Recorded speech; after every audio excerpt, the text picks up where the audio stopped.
Hello बच्चों, chemistry class में आपका स्वागत है। आज मैं आपके लिए जो टॉपिक स्टार्ट कर रहा हूँ और ये टॉपिक है entropy change in phase transition. Okay, तो देखो बच्चों, phase transition means the change of substance from one state to another state at particular temperature is called phase transition. And the entropy change in this process means phase transition process is called entropy change in phase transition. समझ गए बच्चों कि एक particular temperature पर जब substance अपनी one state से another state में चेंज होता है तो इसे हम बोलते हैं फेज ट्रांजिशन। और इस प्रोसेस में मींस फेज ट्रांजिशन प्रोसेस में जो एंट्रोपी चेंज होगा उसे हम बोलेंगे entropy change in phase transition. Okay, तो देखो यहाँ पर यही लिखा है कि the change of substance from one state to another state at a particular temperature is called phase transition, and entropy change in this process means phase transition process is called entropy change in phase transition. Okay, अब हम आते हैं कि इसको कैसे calculate करेंगे। तो entropy change in phase transition, ठीक है, at constant pressure given by ये फॉर्मूला है डेल्टा एस ट्रांजिशन, मतलब entropy change in transition is equal to ये होगा enthalpy change in transition upon transition temperature. यहाँ डेल्टा एच टी है molar enthalpy change in transition, मतलब जब transition चलता है तो उस समय सिस्टम ने कितनी हीट एब्जॉर्ब की वो पर मोल के लिए कैलकुलेट करेंगे, और ट्रांजिशन टेम्परेचर जिस पर वो ट्रांजिशन चल रहा है वो क्या है। ओके, ये तो इतना अगर हम इसे मोलर में लेंगे तो ये पर मोल के लिए आ जाएगी। ये किसके लिए होगी बच्चों कि डेल्टा एस ट्रांजिशन, ठीक है, for per mole of substance for an mole अगर हम इसे एन मोल के लिए कैलकुलेट करेंगे तो delta S transition delta H transition into N upon transition temperature, उसमें एन से मल्टीप्लाई और कर लेंगे तो वो एन मोल के लिए हो गया।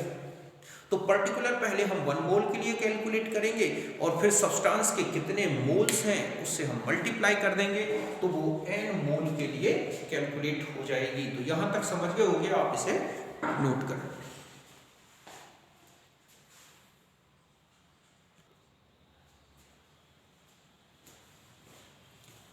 अब देखो बच्चों, अब हम आ जाते हैं टाइप्स में। ओके, एंट्रोपी चेंज इन ट्रांसफॉर्मेशन जो है फेज ट्रांजिशन, इसके जो टाइप्स हैं वो है नंबर वन, पहला है entropy change in fusion.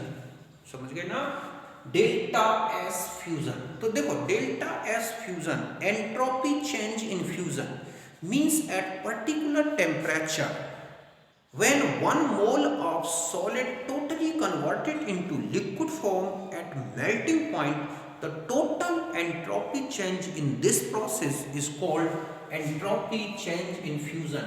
Okay बच्चों, कि at constant temperature the entropy change when one mole of solid substance changes into liquid form at melting point. समझ गए बच्चों कि मेल्टिंग पॉइंट पर जब सब्सटेंस का एक मोल अपनी लिक्विड स्टेट सॉलिड से किसमें चेंज हो जाता है, लिक्विड स्टेट में, तो जो एंट्रोपी चेंज होगा उसे हम बोलते हैं क्या, एंट्रोपी चेंज इन फ्यूजन। ये फॉर्मूला है delta S fusion equal to delta H fusion upon T F. यह डेल्टा एच फ्यूजन मतलब मोलर फ्यूजन एंथैल्पी जो joule per mole, kilo joule per मोल, कैलोरी पर मोल, किलो कैलोरी पर मोल इस unit में दे रखी होती है।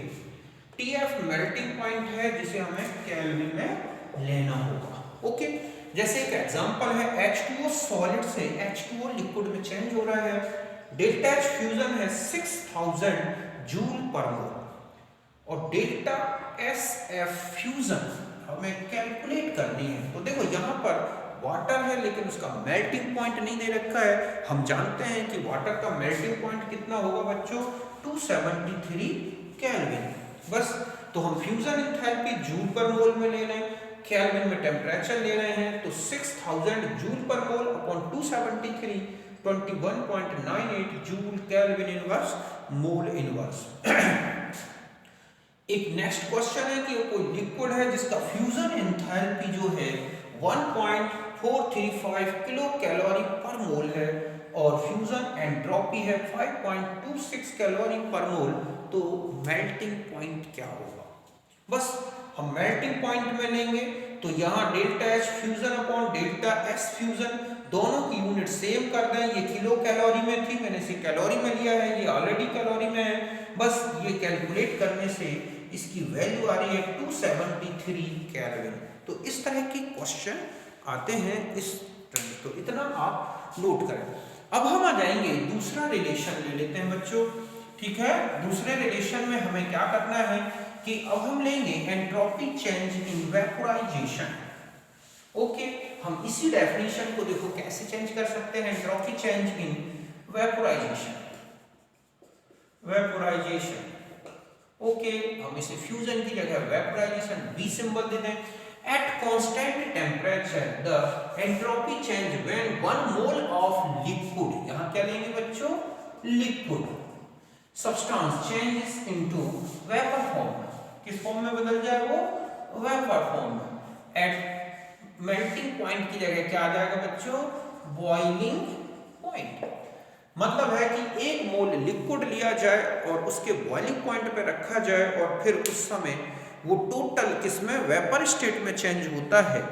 तो जो एंट्रोपी चेंज आएगा उसे हम बोलेंगे एंट्रोपी चेंज इन वेपोराइजेशन। उसका फॉर्मूला होगा delta S vaporisation delta H vaporisation upon T V, where delta HB ये क्या कहलाएगा बच्चों, मोलर वेपोराइजेशन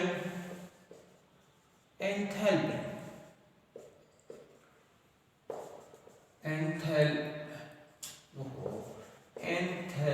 ओके, और टीवी है बॉइलिंग पॉइंट जो कि आपको केल्विन में लेना है।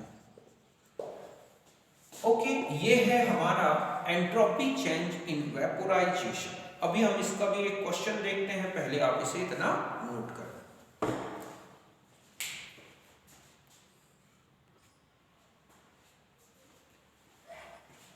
अब देखो बच्चों, अभी मैंने आपको ये बताया एंट्रोपी चेंज इन वेपोराइजेशन कि 1 मोल लिक्विड जब वेपर में चेंज होता है एट कांस्टेंट प्रेशर में और बॉइलिंग पॉइंट के टेम्परेचर में, तो उसमें जो भी एंट्रोपी चेंज होगा उसे हम बोलते हैं entropy change in vaporisation. Okay, ये फॉर्मूला था। अब आपको ये वैल्यू दी रखी हो, ये है तो ये कैलकुलेट कर सकते हैं, ये और ये है तो ये कैलकुलेट कर सकते हैं। तो देखो पहला क्वेश्चन यही है कि delta HB 30 kilo joule per mole and delta SB 75 joule kelvin inverse, ठीक है, मोल इनवर्स टीवी क्या होगा। तो बस हमें इसका फर्स्ट आंसर में आप देखते हैं कि इस रिलेशन को लें तो TB equal to delta HB upon SB। ये ध्यान रखें ये किलो जूल में है और ये जूल में है, दोनों को हम जूल में ले लें तो 30 into 10 to the power 3। Okay, और ये किसमें हो गया बच्चों, जूल और मोल इनवर्स, ठीक है, जूल पर मोल। और यहां पर आ जाए, ये है हमारे पास 75, तो यहां पर आप ऐसा ले लें upon 75 into 10 to the power, यहां कितना बचा है बच्चों, 2, और ये किसमें था, जूल मोल इनवर्स में। ओके, और joule mole inverse kelvin inverse में।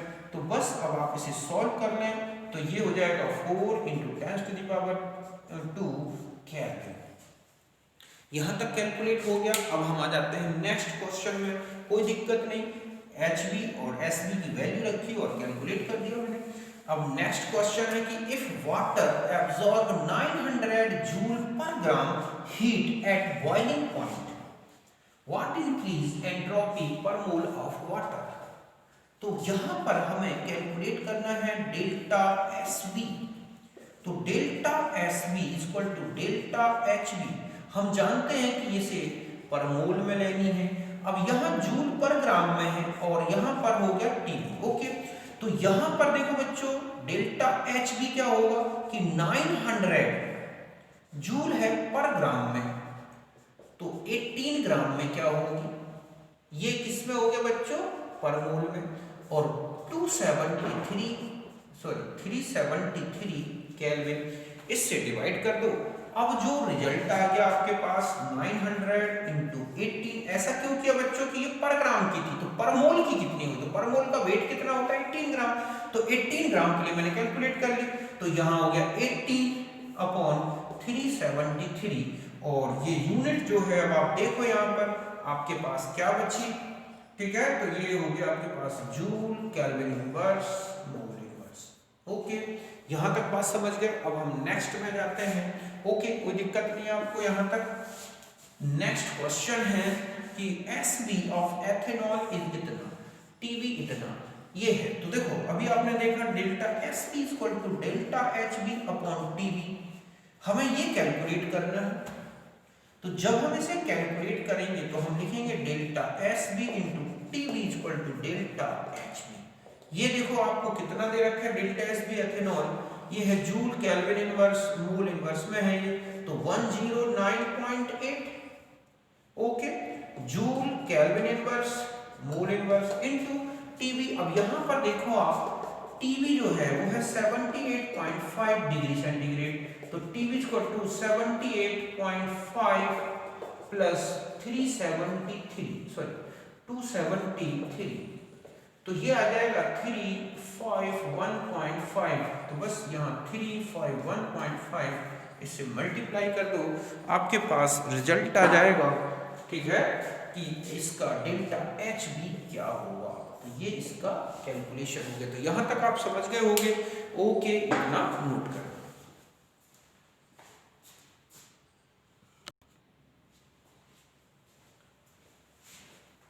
अब देखो बच्चों, और भी होते हैं entropy change in phase transition में, जैसे एंट्रोपी चेंज इन सब्लिमेशन। सब्लिमेशन तो आप समझते हो कि सब्सटेंस अपनी सॉलिड से सीधा वेपर स्टेट में चेंज होता है।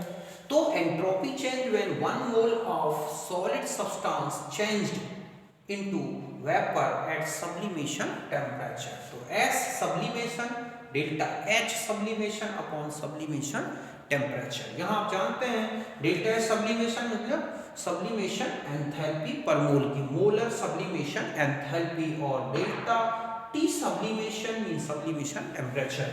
अब एक और होती है entropy change in allotropic transition, delta S transition. देखो 1 mole of element changed from one allotropic form to another allotropic form in transition temperature at constant pressure।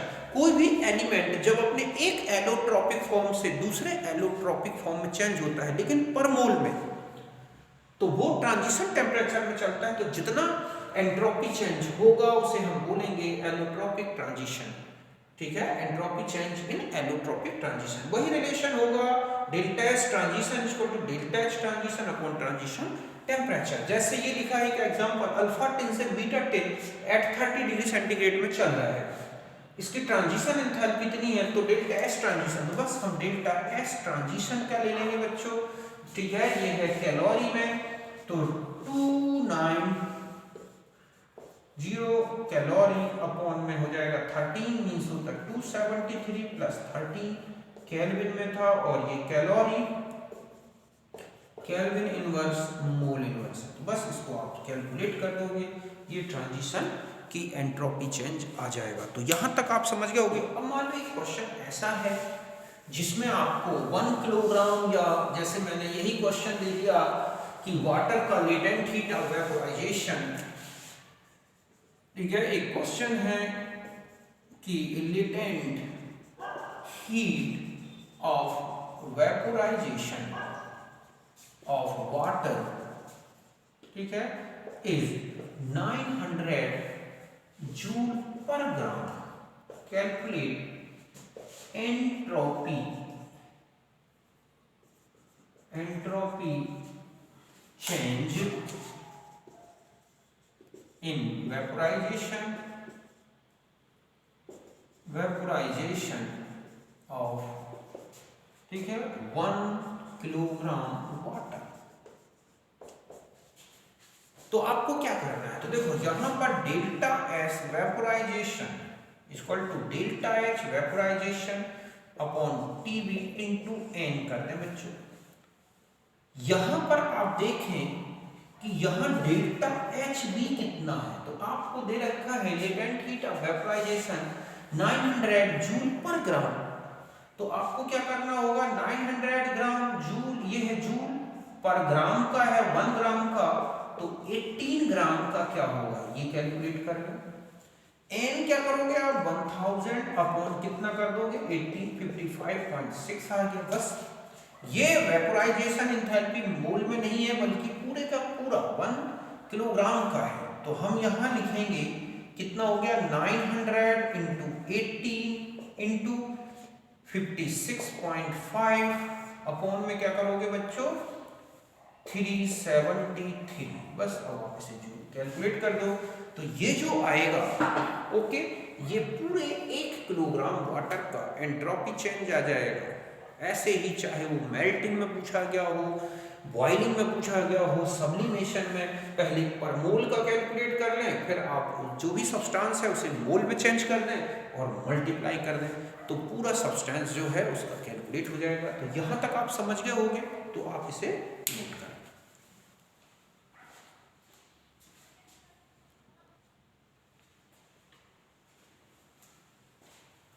अब देखो बच्चों नेक्स्ट टॉपिक में आते हैं और ये है standard entropy change of reaction. Okay, symbol है डेल्टा एस और स्टैंडर्ड। तो देखो जैसे standard enthalpy change of reaction होता है, ठीक जस्ट ऐसा ही क्या होता है बच्चों standard entropy change of reaction. तो standard condition 25 degree centigrade temperature 1 bar या 1 atm प्रेशर लिया जाए और इस स्टैंडर्ड स्टेट में जब रिएक्शन जो बैलेंस्ड केमिकल इक्वेशन के अनुसार लिखी गई है, तो उसमें जितने रिएक्टेंट हैं अपनी स्टैंडर्ड स्टेट से और प्रोडक्ट की स्टैंडर्ड स्टेट में जब चेंज हो जाते हैं, तो टोटल एंट्रोपी चेंज इस रिएक्शन में जितना होता है उसे हम क्या बोलते हैं standard entropy change of reaction. और यही डेफिनेशन है कि at standard state means 298 kelvin temperature 1 atm pressure all reactants according to balanced chemical equation are converted into, ठीक है, standard state of product, then total entropy change of the reaction is called standard entropy change. The total entropy change at 298 Kelvin temperature 1 atm when all reactants of, ठीक है, balanced chemical equation converted into standard state of product. Means कोई भी reaction standard state में चल रही है और उसमें बैलेंस्ड केमिकल इक्वेशन में जो रिएक्टेंट्स है वो टोटल प्रोडक्ट में चेंज होते हैं, तो ऐसे में जितना एंट्रोपी चेंज होगा वही क्या कहलाएगा बच्चों standard entropy change of reaction. इसे कैसे कैलकुलेट करेंगे, तो जैसे एंथैल्पी चेंज से कैलकुलेट करते हैं कि प्रोडक्ट की टोटल फॉर्मेशन एंथैल्पी लेते हैं और रिएक्टेंट की माइनस करते हैं, जस्ट ऐसा ही होगा रिएक्शन की जो एंट्रोपी चेंज है वो जितने भी प्रोडक्ट्स हैं उन सब की फॉर्मेशन एंट्रोपीज ली जाए, उनका समेशन किया जाए, और जितने रिएक्टेंट्स हैं उनकी फॉर्मेशन एंट्रोपीज ली जाए, उनका समेशन, इनका डिफरेंस लेके और हम कैलकुलेट कर सकते हैं। यहाँ एस एफ स्टैंडर्ड मतलब standard entropy of formation, summation delta F standard means total standard entropies of all products, ऐसे ये रिएक्टेंट्स के। ये बता दूं मैं कि standard entropy of formation of element zero नहीं होता, जबकि आपने देखा था standard enthalpy change of the element, formation enthalpy change of the element वो जीरो लेते हैं। यहाँ पर हमें जीरो नहीं लेना, ये ध्यान रखना है, और ये वैल्यूज दी जाती हैं। तो इस जैसे ये रिएक्शन लिखी है N1A + N2B gives N3C + N4D, तो हमें इस रिएक्शन का एंट्रोपी चेंज कैलकुलेट करना है। तो हम जितने भी प्रोडक्ट्स हैं, तो हम जैसे मोल जो भी है और पर मोल का फॉर्मेशन एंट्रोपी क्या है प्लस डी का कितना है, ये प्रोडक्ट्स के लिए हो गया बच्चों। समेशन ऑफ टोटल रिएक्टेंट्स की फॉर्मेशन एंट्रोपीज ली है, ए की बी की, उनके क्या मोल्स हैं वो भी मल्टीप्लाई कर दिए, तो ये डिफरेंस ही ये है। जैसे CO2 + ½ O2 gas, CO2 gas, अब चाहे यहाँ सॉलिड हो, गैस हो, लिक्विड हो, आपको तो एंट्रोपीज दी जाएंगी, उनकी फॉर्मेशन एंट्रोपीज। जैसे CO2 का है 212.3 joule kelvin inverse mole inverse, O2 का दे रखा है CO2। अब हमें इसका इक्वेशन जब बनाएंगे तो डेल्टा S स्टैंडर्ड क्या हो जाएगा, CO2 का entropy change of formation, entropy of formation of CO2 minus CO और हाफ O2। तो हमें देखना है कि CO2 का कितना है, तो हमने लिखा 213.8, यही है ना CO2 का फॉर्मेशन एंट्रोपी, माइनस यहां आ जाए CO का कितना है बच्चों 197.9 प्लस 1/2 इंटू 205.0।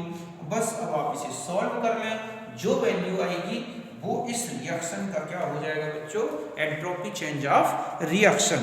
तो इसको कैलकुलेट करने से जो वैल्यू आ रही है वो है -86.6 joule kelvin inverse mole inverse. तो अब यहां देखें बच्चों, एक चीज बता दूं कि जब देख रहे हैं आप प्रोडक्ट्स के मोल जो है रिएक्टेंट के मोल से कम हो गए, तो वैसे भी हम जानते हैं कि ऐसी रिएक्शन का टोटल एंट्रोपी चेंज नेगेटिव आएगा, और वो भी नेगेटिव न्यूमेरिकली भी आ रहा है। तो यहां तक आप समझ गए होंगे, आप इसे नोट कर।